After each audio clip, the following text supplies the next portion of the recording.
things, at least here in America, how war can change not only the political structure, but just everyday life of people's, you know, going to work, going to Yeah. school, We're going to unaware the of it. bank, you know, Yeah. going to the gas station. What does that look like in a world where we're in World War III?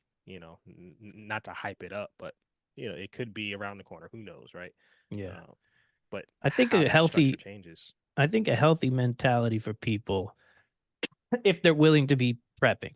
If you want to live out in perpetual peace land, that's okay. I mean, it's going to be harder for you if something goes wrong.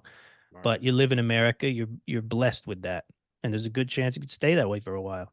Um, you know, peace in the sense that there's not nuclear bombs going off and things like that. Hmm. What's most unnerving about everything is the cyber threat.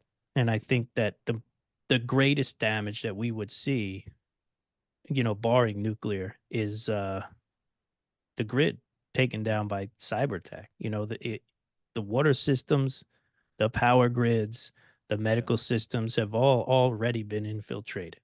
Right. So, what I like to tell people is just, as we get closer and closer to war and America at war, just use the mantra of war equals off grid, war Yeah. equals off grid, war. Right. If America is locked up in a war, the power grid will be targeted.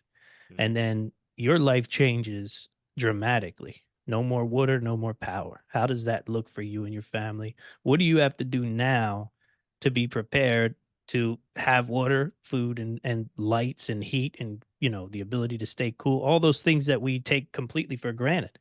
Because in my mind, real war equals a life forced off grid because of the cyber attacks. You know? Right. Yeah. Yeah. No, that's a good point.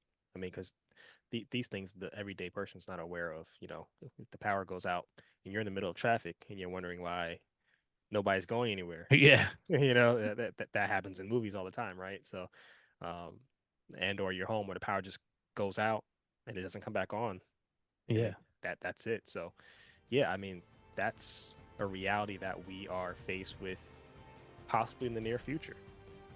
Who knows? Either country, and we know the two that were the major ones that we're talking about here, could pull something off like that.